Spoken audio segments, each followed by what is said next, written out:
Hi everyone, so lovely to have you join me, and also hello to those who are watching it back um, after the event. So I'm just going to share my screen. I'm Becca, so it's really lovely to see you. Let me just get my screen up for you. So we start the slideshow.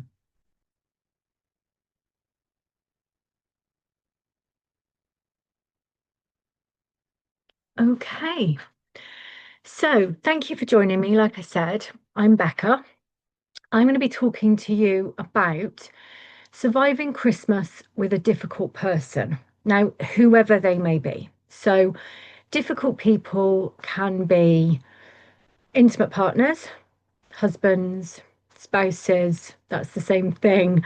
Um, people that you live with, and also in laws, parents, siblings, work colleagues, whatever it might be. So, I am from Divorce Healing Space, that's my company.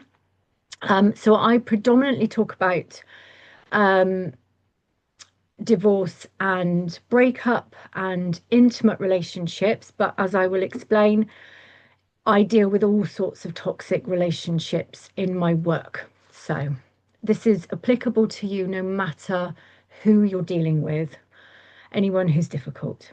Okay. So this session is not about mending your relationship or making a decision about what to do. Should I stay? Should I go? Do I cut contact? How do I manage it? No, we don't need that today. And we don't need that at Christmas.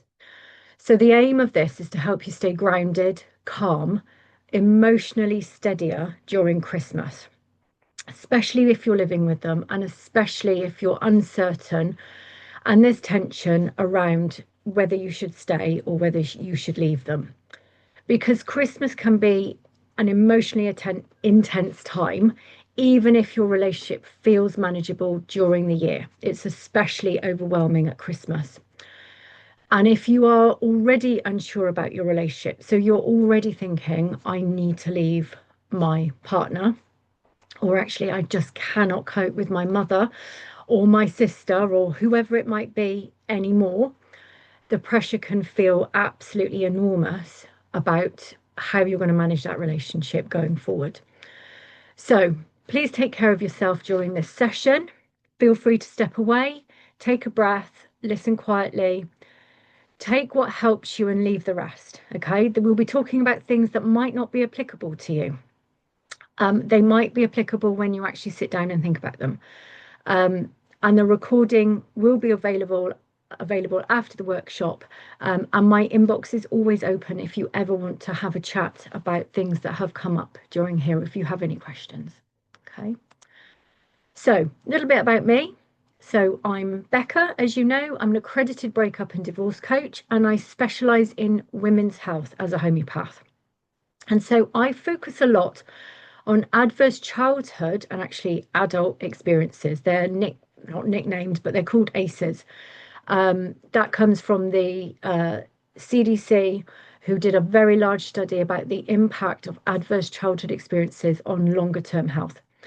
And it finds that people are more likely to have autoimmune issues, obesity, um, just longer term chronic health conditions when they have got a number of adverse childhood experiences and abusive relationships, I see, leading to health issues in adults as well as children. So that's my focus, and that is how I ended up becoming an accredited breakup and divorce coach, because I was working with people who were saying to me, what can you do for libido? And I would say, well, how's your relationship? And they were like, I can't stand them. And so why would you have high libido when you can't stand the person that you're meant to love and be having a intimate relationship with? So that was kind of how I ended up becoming a coach. I also had my own difficult breakup 10 years ago, and I've cut contact with a family member. And it's really difficult for me to kind of admit that, because one will say, oh, she's cut contact. How awful. Um, I'm just going to hide you. Sorry, bear with me. Sorry. Okay. So sorry. So hi, those of you who are joining me now. Um, so I had my own difficult breakup 10 years ago, as I said, and I've also cut contact with a family member, which I don't often disclose because there is a huge amount of grief and guilt to do with having that kind of relationship or lack of relationship with a family member. And in both of those situations, I agonized for a very, very long time beforehand. I thought I was hormonal, too sensitive, ungrateful for the life we had, basically not enough. When in reality, in both those situations, the relationship was full of arguments and really toxic. I'm now post separation in a blended family of 7. Now, these little boys that you can see, not little boys, but that photo that was a while ago, but they are now 4 adult men, as well as my partner, and I have a 6-year-old girl.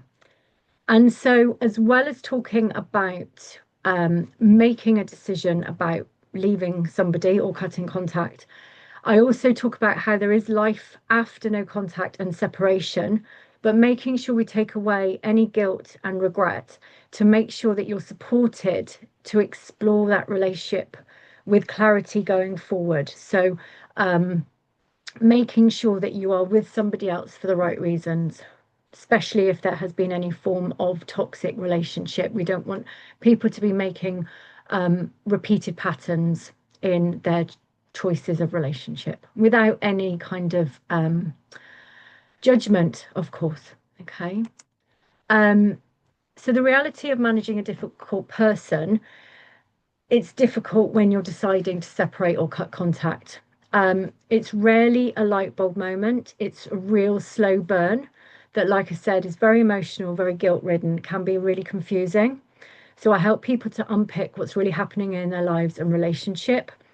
Is it hormones, like I'd said? Is it overload? Are you just squeezed by life, or is your partner really difficult? And I give people the tools and techniques to evaluate their needs and how to communicate better in their relationship, or actually whether the best decision for themselves and their family is to step away. And Christmas is especially hard with enforced jolliness. And I don't know about anyone else here, but the build up to Christmas, end of term with school, it's all a bit frantic. It's all a bit frantic in a type way. And so we also have then longer periods of time together when we get to Christmas, which can lead to an increase in tensions. Yeah, so Christmas amplifies everything. Expectations are higher, routines are difficult and different. There's alcohol, family dynamics that might be at play, money worries, and emotional pressure that all collide together. And actually, someone doesn't have to be a difficult person to behave in difficult ways at Christmas. So, stress can bring out controlling behavior, criticism, arguments, irritability, outbursts, and everything might suddenly become about their needs. Um, and it can be really intense. We're not excusing this behavior, but we're taking a step back, protecting yourself with the techniques I'm going to go through this evening, and to try and make things more manageable. And we're leaving that decision making until next year. Okay, so surviving Christmas needs an action plan. So, like I said, putting thoughts of leaving or cutting contact on hold until next year. So it's just a case of trying to get through the next few weeks with physical, mental, emotional health intact. Okay, so we're going to look at ways to understand family dynamics, some self-care. Now, I hate the whole thing with I need to do self-care. Now, this is not meditation. This is not woo kind of stuff. These are techniques that are going to be really helpful for you to manage the Christmas period. So stay with me on that. I'm not going to tell you to meditate because I struggle with meditation. I can't meditate. But there are some techniques that I find really helpful. And we're looking at planning ahead to deal with difficult scenarios, changing communication strategies, and having new tactics potentially. Okay, so we'll go through that. So, family dynamics and our maps of the world. So, everyone grows up creating their own unique map of the world. So, it's a personal way of understanding life, and it's built from our earliest experiences. And it shapes how we see love, communication, and conflict. And we all have our own experience, our own beliefs, our own values, and our own way of dealing with it. So by the time we reach adulthood, we're still navigating the childhood map, even if it no longer fits. And then in a relationship, we each experience and interpret the same situation differently. Neither's right or wrong, just different. So, for example, if you grew up in a home where people talked calmly about problems, your map might tell you conflict can be resolved by talking it through. But if you grew up where there was anger, shouting, silence as the norm, your map might tell you conflict is scary and it's safer to avoid it, or you have to resolve conflict by shouting. The same as what if you were being praised for being helpful, your map might say, I have value when I meet other people's needs. And if you were criticized, I have to work harder to be loved or accepted. We talk more about this in my coaching sessions, but at Christmas, you've got the family traditions and dynamics coming to the fore, potentially leading to conflict, especially if you are bringing different families together. You know, we all have our own ways that we've learned to handle Christmas. And you might have, you know, the in-laws coming who's saying, oh, I wouldn't make my potatoes like that, or whatever. Little snide remarks that all adds to a build-up of conflict and trickiness, managing them at Christmas. And oh, by the way, I will do questions at the end, if there are any questions. So if you can hold off and then we'll ask at the end.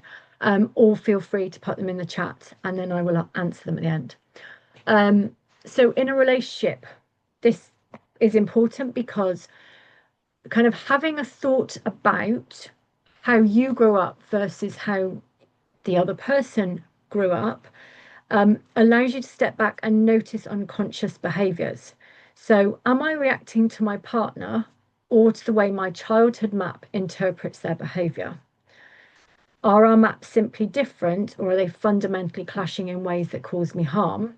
And have I updated my map, or am I still following childhood patterns that no longer serve me? And it can help with some empathy, and it gives you a choice. So, shining a light on unconscious behaviors and recognizing different maps of the world mean you can decide what to do about them. And again, we delve deeper into that in the work that I do. So, if you're with your parents, for example, you might find at Christmas or at any other time, you might find that you end up back being a bit of a stroppy teenager. And it's because you're in a dynamic, you've got your map of the world, you've got your way of behaving with them. And when in your relationship, you might have a different way that there's a trigger that puts you back into being the way that you would have been with your parents. So I hope that makes sense. So self-care, this is all about managing your own emotions when you are dysregulated, because at that point everything feels bigger and harder to manage. And like I said, I don't like the whole thing with self-care, because it's like, oh, I'm going to have a bath or I'm going to meditate. But actually, box breathing that you can do very quietly, at the dinner table, in the toilet, in the shower, you know, having an extra long poo or something, it can really help. And it's actually something that Navy SEALs use. And I will explain more about that in case you don't know box breathing in a moment. Also, emotional freedom technique, which is called tapping. That can really, really help. And I will go through that again after the box breathing. And then planning ahead to deal with likely tricky scenarios, that we call the movie technique. Again, I'll explain that as well as magnesium and homeopathy. So box breathing is really helpful for stress reduction. Like I said, it's really good for Navy SEALs use it to improve their performance, helping them maintain composure and focus during critical moments. And it basically helps the parasympathetic nervous system and reduces cortisol levels, anxiety, and burnout. And there are studies into this. This isn't, like I said, it's not woo. It promotes relaxation and reduces stress and exhaustion levels if you do it on a regular basis. And it can improve focus and emotional regulation.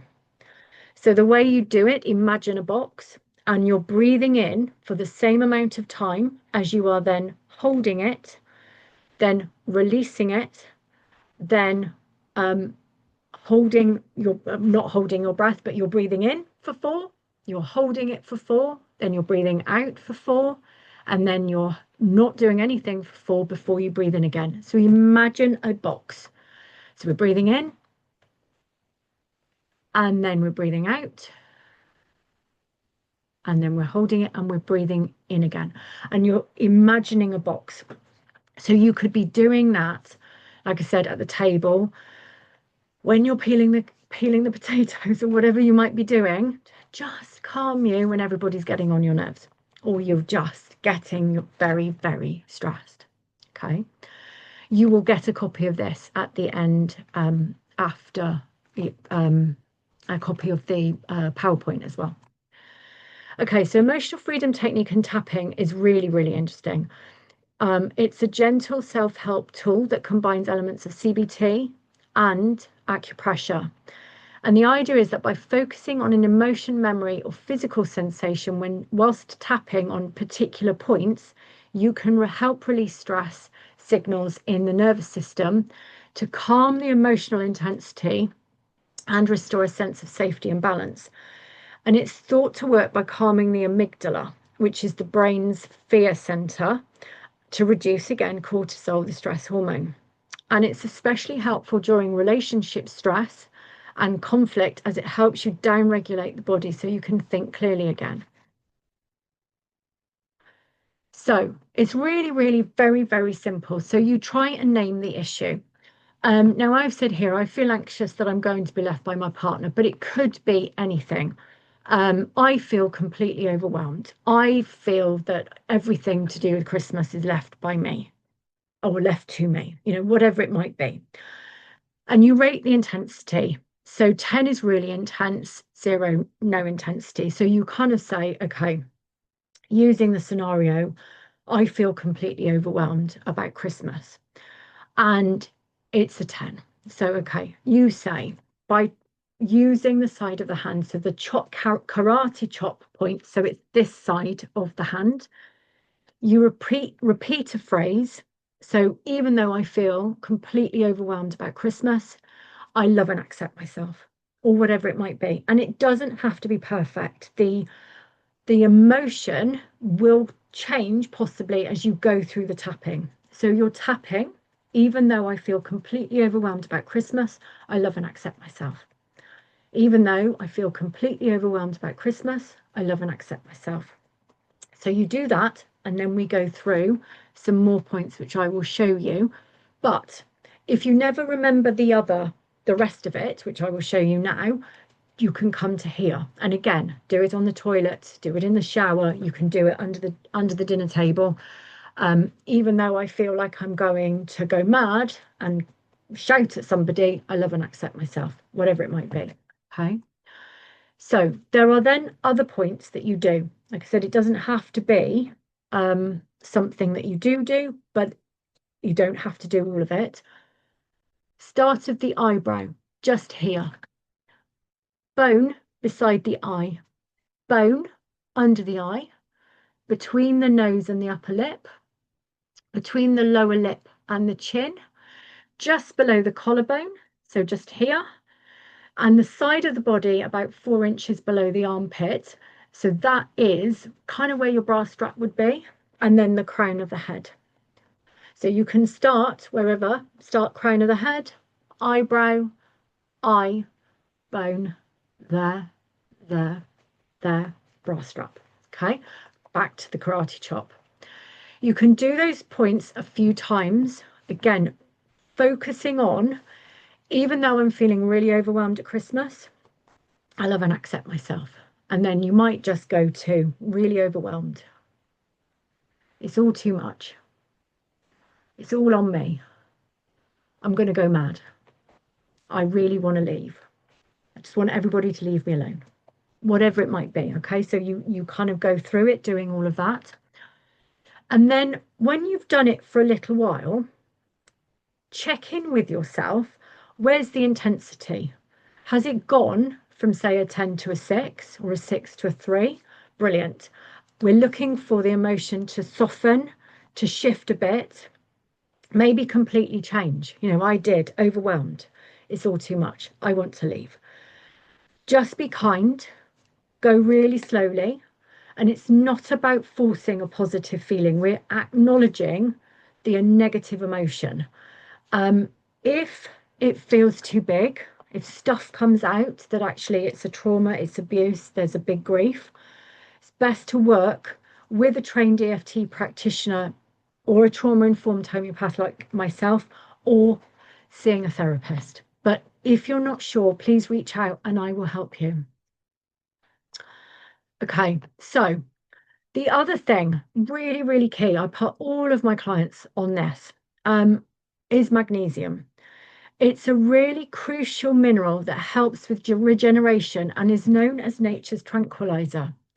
It calms the nervous system, relaxes muscles, improves immunity and sleep issues, and stops restless legs. But the key thing with this is rapidly depleted in times of stress and by having too much sugar, tea, coffee, some medications, and fatigue. And the thing is, the more depleted we become in magnesium, the more we struggle with stress. And it's like this sort of vicious circle. It also takes up to 6 months to restore levels. We can find it in leafy green foods. Things like cacao, raw chocolate are a good source of magnesium, but you need an awful lot of it if you're already depleted.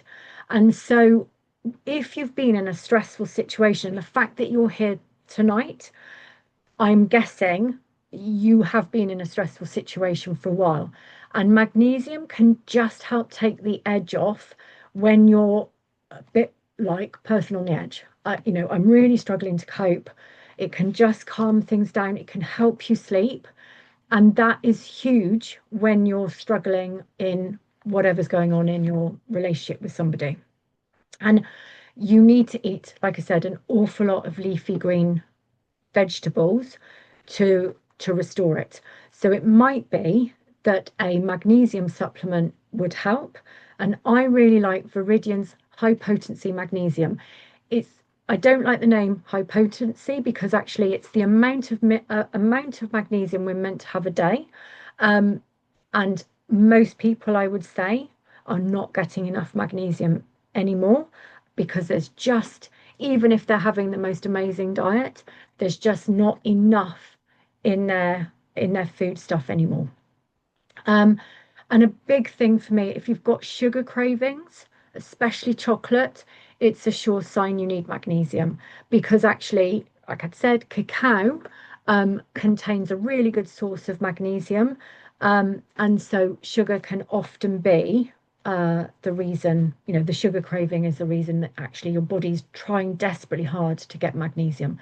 It can be a sign of other stuff, but that's the one thing. And in Chinese medicine, in Chinese medicine, it actually they call magnesium the beautiful mineral. It's that important within Chinese medicine.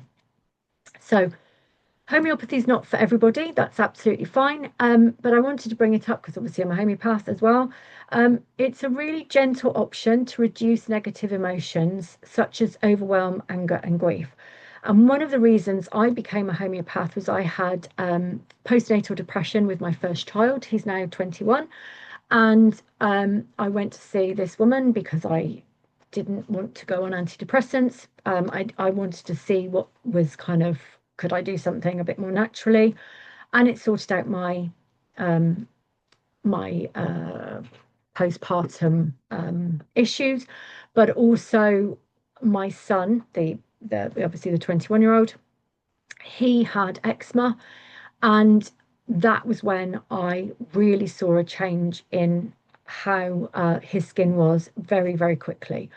So then after that, I trained to be a homeopath. So that was obviously almost 20 years ago when I started my homeopathic training. Um, the thing with homeopathy, it comes from all sorts of plants, minerals, vegetables, animals, all sorts of things.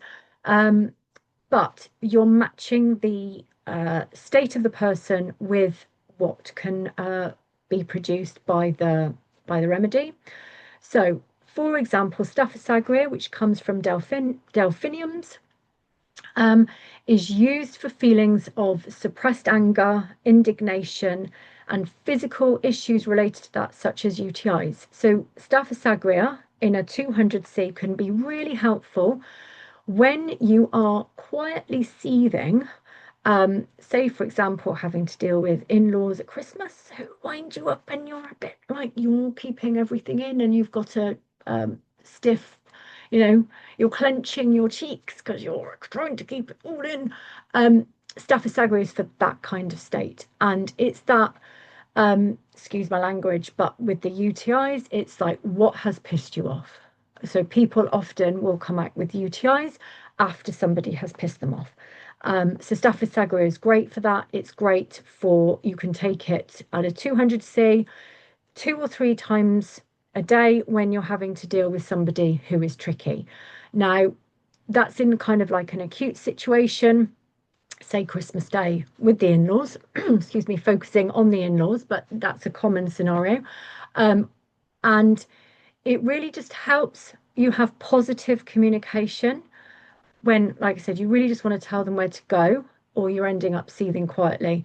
So you can buy that. You don't need a homeopath in order to try that for yourself, but obviously longer term, it's helpful to have some homeopathic support. You can buy it direct from homeopathic pharmacies such as Helios.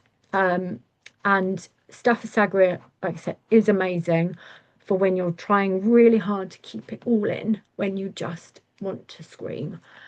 Okay. Okay, so planning ahead to deal with tricky situations. So again, I've assumed that the fact that you're here watching this, there's a pattern of behavior or a dynamic that has made you have enough. You've just had enough. Okay. So one of the things you can do is think about what is it that they do or say that's led you to being here? What's their behavior? So, for example, they never help. They get drunk and they behave like an arse. It could be anything. Actually, when you are thinking about leaving a relationship or cutting contact with a family member, there is almost like I talk about nails in the coffin. So it's never just one tiny little thing. It's those tiny nails in the coffin where you've just had enough. They just are not being what you want them to be. They're not treating you very nicely, whatever it might be. So what can be helpful is the movie scenario, like I said, where you sit quietly and you think about the scenarios that might occur where you are really likely to be affected. So imagine it as a movie in your mind and think about how you might deal with it differently to protect yourself and your peace. So, for example, you have somebody, like I said, who gets drunk and then they start behaving like an ass. You might typically go away feeling very resentful. You go to bed on your own. There's an atmosphere, whatever it might be. So if you imagine that scenario and how you might deal with it in a different way, so you might go for a walk. You might just have a slightly different mindset. And this is absolutely not excusing that behavior. Okay. It's about helping you protect yourself. Okay, so you imagine yourself having a different mindset, or you have a protection around you of like, oh, I'm just not going to bother about it. um, because it's something that high elite athletes, like tennis players, I believe Andy Murray did this, they imagine that they're winning a match. So they imagine the entire game where they're able to hit every single shot. And they also get all the way through until they imagine holding the cup up at the end where they've won Wimbledon or whatever. And so this is a scenario, or this is a technique that is used by high performing um, corporate people, athletes, all sorts of things. This is, as bonkers as it sounds, this stuff works. And it's just getting yourself in a mindset of thinking about, okay, how am I actually going to manage this? How am I going to manage it differently? And it could be the same with if you're having to have a conversation with a manager, um, where you imagine it going really well, or you imagine it not going well, but how can you turn it round? You're kind of imagining the scenario and planning ahead how you're going to deal with it in a more protective, positive way. Okay. Also, this is a kind of, again, feels very simple, um, but it's a reminder that what can you control and what can't you control. And this is really important because it actually takes away some overwhelm and self-blame, because you can't control how others behave around you, but you can control how you respond to other people's behavior. And again, you could go back to the movie mindset technique and think about, okay, I'm going to change how I respond to that. It's still maintaining boundaries, but I'm going to change how I respond to that. You can't control what others say to you or about you, but you can control how you let other people's words affect you. Um, you can't control how others treat you, but again, you can control um, maintaining boundaries. And we are going to talk more in a bit about ways to deal with people who don't treat you very well. And you can't control the beliefs and perceptions of other people. You can just control whether you question your own beliefs and thoughts and what you do with that. And again, maintaining your boundaries. And the Mel Robbins let them theory is kind of about this. What can you control?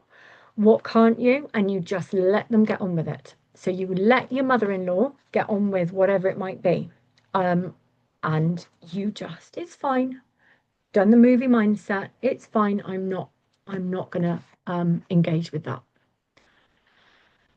So a lot of what causes conflict isn't what you actually say, it's how you say it.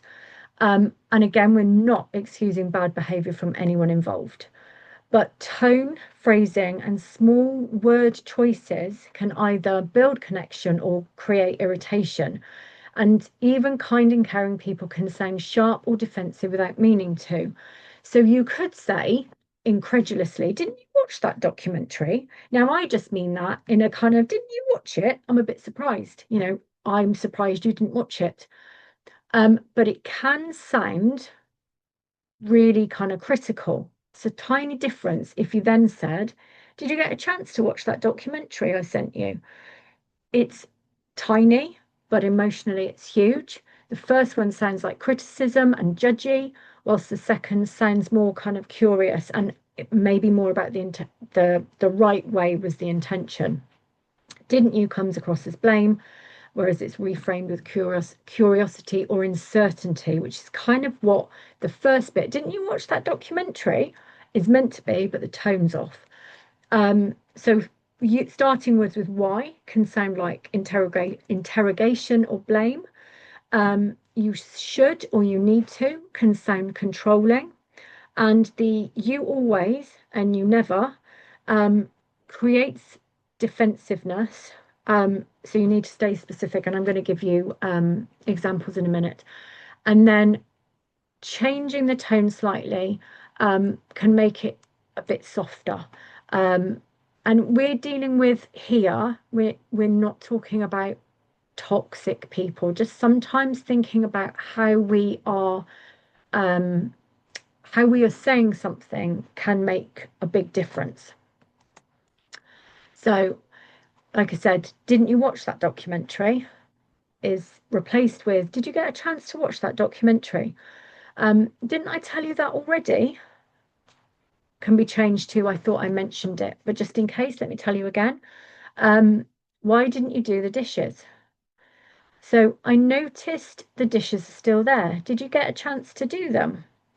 Why didn't you tell me? Oh, I didn't realize that. Can you fill me in? You should have booked it earlier. Well, maybe next time we can book earlier to get a bit better deal. You need to listen to me. Now, this is obviously when you start getting into, oh my God, you need to listen to me. Maybe don't get to that point if you have something like staphysagria or magnesium or you've breathed, but these things happen. Oh my God, you need to listen to me. Can I share my point of view before we move on? Still, it's a little softer. It's not quite so aggressive, assertive. We like assertive, we don't like aggressive. You never help around here. Exasperated, you never help around here. Instead, I'd appreciate it if we could share this task. You always interrupt me. I find it hard to finish my thought. Can I finish and then you hear my view? Or then I hear your view. Sorry. Why didn't you? I was wondering if slightly softer. That's not what happened. Again, could be, well, that's not what happened. That's how I mean it. But they could hear it as that's not what happened, being really aggressive, and they're more likely to be defensive. And so instead you say, I remember it a bit differently. Can we compare notes? So there's also, when you are dealing with somebody who is really tricky, you can use grey rock or yellow rock communication.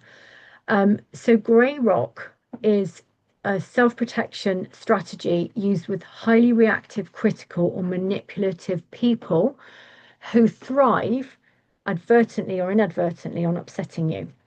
So the aim is for you to become emotionally uninteresting. So you're responding briefly and neutrally to reduce the fuel for escalation.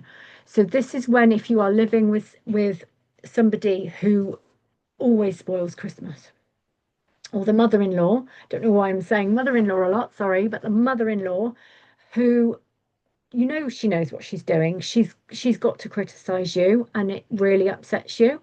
And then it's almost like they're happy that they've got a reaction out of you. So this grey rock and yellow rock is to stop you reacting in a way that they think, see, I got a reaction out of her. So for example, if someone says, you never help at Christmas, you are useless. A grey rock response would be, oh, okay, I'll think about that. You don't need to defend, explain, or justify. So it's really neutral. Oh, okay. All right. Thanks. Okay. Thanks for letting me know. Sorry. Well, actually, you don't even need to say sorry. But yes. Oh, okay. Noted. Thanks. Yellow rock is a bit gentler, a bit warmer. So it's quite helpful when you're co-parenting or you need to preserve basic civility. So again, in-laws come for Christmas Day. Sister-in-law, where you have to kind of, be polite. You've got the children there. You don't want to ruin Christmas. You need to be civil. So you say stay boundaried, but add some warmth. So you would say, if somebody criticizes how you wrap presents, it would be, thanks for letting me know. I've got it all covered and it's fine. It doesn't argue. It simply acknowledges while holding your boundary. And it prevents you being pulled into patterns of behavior that leave you drained or questioning yourself. And again, if you use this with the movie mindset, you have thought about the kind of stuff, the patterns of behavior that you have to deal with. And you maybe think about responses that are way more neutral. So you're not going into stroppy teenage mode. You're not going into the God, I'm so fed up of this man or woman or whatever, you're really thinking ahead about, okay, this is what always she says, always every Christmas. And you've thought about a really neutral response. Oh, okay. Oh, I didn't do the potatoes to your liking. Oh, sorry about that. Okay, never mind. Thanks. Again, we're not necessarily saying sorry, but just acknowledging. It's entirely up to you. I would say sorry, but that's just me. But I don't feel like I'm giving something away by saying sorry. That's my neutral. Oh, okay. Sorry. Okay. Because it's just saying something and moving on. Okay. Also, I want to highlight about Darvo. A lot of people don't know about Darvo. It's a common defensive tactic used by difficult people when they're confronted with their harmful or abusive behavior. So just to warn you, this section, I am going to talk a little bit about domestic abuse because I think it's really important to acknowledge all facets of domestic abuse. Okay, so toxic behaviors, we can get into toxic dynamics where we don't get on very well. There's lots of arguments, but DARVO is something different. So it stands for deny, attack, reverse victim, offender. Okay, so it's used to avoid accountability and create confusion, and it's a really common tactic. When you're used to, when you can see it, you then can't unsee it, and some of the battle with dealing with tricky people is being understanding of their tactics, and so it enables you to take a step back, and it's like, you're denying that behavior then, are we? Okay, you're not saying it to them, you've got it in your head. Oh, okay, so you've denied that. Now you're attacking me, you're accusing me, you're behaving like the victim and I'm the abusive one. Okay, so it's really interesting to become aware of Darvo because you will see it with all sorts of different people. So an example, when they deny, you might say, it really hurt me when you shouted at me last night. I don't like it when you shout at me. And the other person says, I didn't shout at you, you're imagining it, or you're too sensitive. Okay. They might then attack you, carry on with the conversation. I feel upset. Oh, you're so needy and dramatic. No one else would put up with you. So they're attacking you. You're the one that has done something wrong when actually you were trying to say it first off. Like, you've hurt me. I don't like it. And then they turn it back round on you. You're the one that's got the problem. And also bringing in other people. Nobody else would put up with you. They're trying to put you down. And then reverse victim and offender, you might say, it scared me when you slam the door in anger, or it scares me when you shout, I don't like it. They will say, well, if you didn't nag me all the time, I wouldn't get angry. You're the one who provokes me. So you can use Darvo and understand Darvo in all sorts of different scenarios. And it is really common that that is how people who are toxic, narcissistic, anything you want to say, call them. This is how they will not accept responsibility because they turn it round, and before you know it, they're the victim, you're the abusive one. Okay. So just a bit about domestic abuse. It's not only physical violence, it's a pattern or incident of behavior that is controlling, coercive, threatening, degrading, and violent, including sexual violence and sexual coercion. So how I see it in my practice is people will say, oh, my husband, I don't have any libido. My husband pesters me and pesters me and pesters me until I give in because he otherwise he'll get cross, he'll not speak to me for days. It's just not worth the aggro. Now that is sexual coercion, and that is part of the Domestic Abuse Act 2021. So in my practice, I see it as really I was going to say subtle. Subtle's not, it's manipulative. Subtle's not the right word, but people don't recognize it, which is why I talk about it. because people will say, oh, but he doesn't hit me. But he also keeps on and on and on until somebody has sex with them. Um, it's it's behaving like the king of the castle. They're in charge. Um, they expect everything because they are the ones who work or whatever it might be. Very, very, very tricky to be around abusive people. Um, and in the majority of cases, it's by a partner or ex-partner, but it can also be by a family member or carer. So it could be a parent, it could be a sibling that behaves in a really aggressive, threatening way where you feel scared. And it's a crime under the Domestic Abuse Act. So do have a look. There are links to domestic abuse charities on my website. Um, have a look at what is in the Domestic Abuse Act. It's made it really, really clear since 2021, and it does mean that you can seek advice from, first of all, somebody like Women's Aid. So if you suddenly think, oh my goodness, I'm not sure whether I might be in a domestic abuse situation. He doesn't hit me, but definitely he can be really difficult. He's controlling, he manages the finances. I've got to be really careful what I spend. Then please do feel free to reach out to me and we can talk about it. But I'm not first port of call for domestic abuse. The domestic abuse charities are, but like I said, my inbox is always open.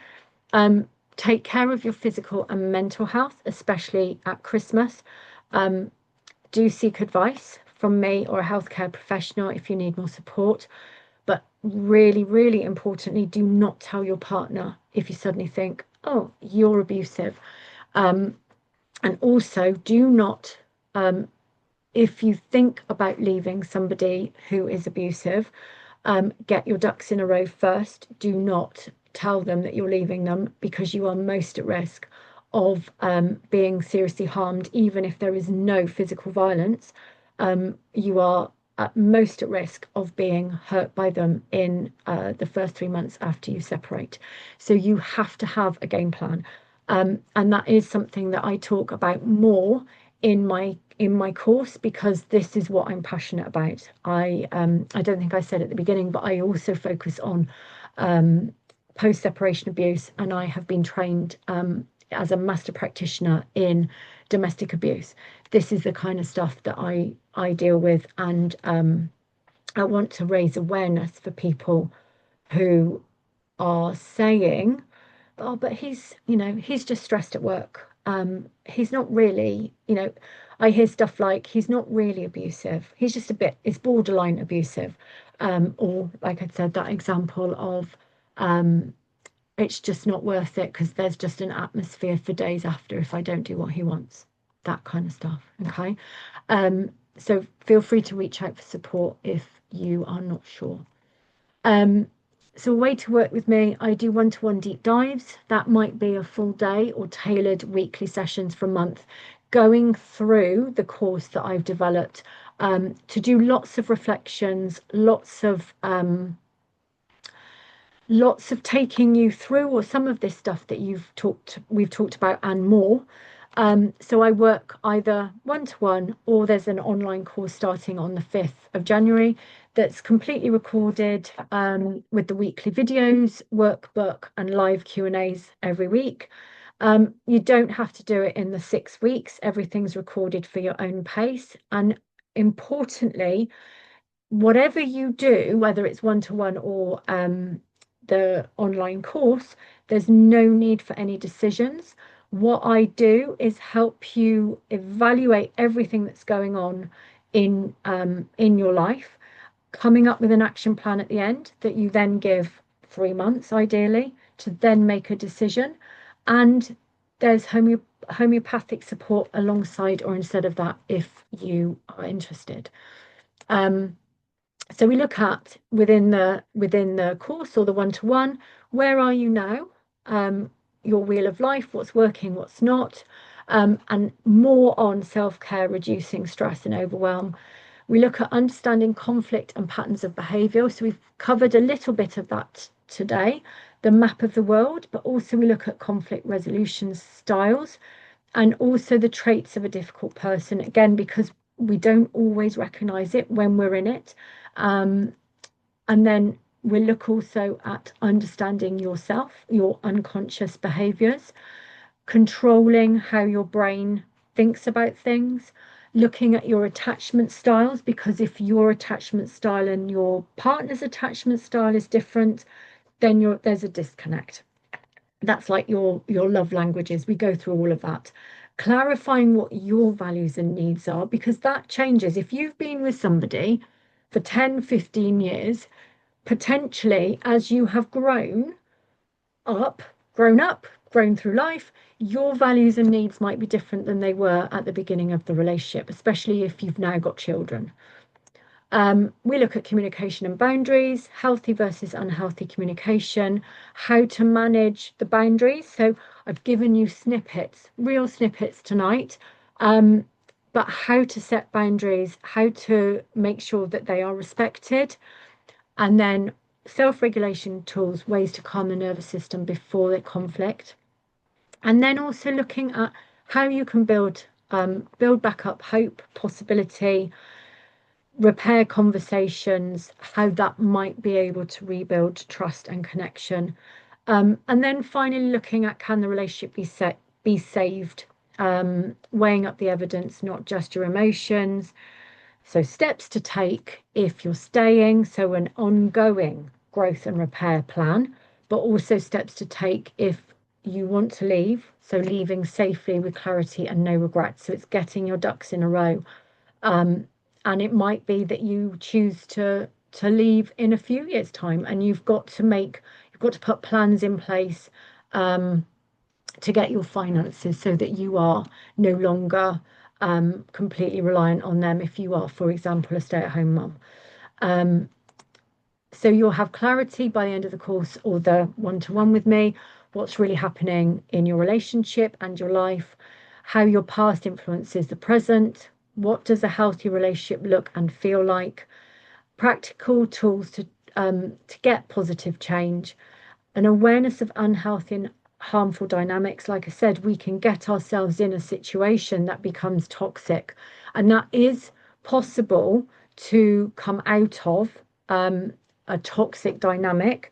And it's being clear what's the difference between a toxic dynamic, because you're not communicating very well, and actually somebody that you're living with is toxic and abusive. So it's being very clear on the difference between that, and a personalized action plan for your next steps. And always, whenever you work with me, there's no pressure to stay, there's no pressure to leave. I just want you to find clarity and peace and get an action plan to get to that. Because, like I said right at the beginning, I spent a very, very, very long time crying every day, agonizing. What do I do? I'm so awful. I'm ungrateful. I'm hormonal. I'm this, I'm that, I'm that. All about me. When actually, if I had had the tools like I now am trying to bring to other people, I would have had clarity a lot sooner. So I would not have agonized in quite the same way, thought it was me, and it wouldn't have had the impact on my health that it did. And again, also, I work with people who they make a decision to stay because they've understood their relationship better. And this is something that can be done as a couple as well. Okay.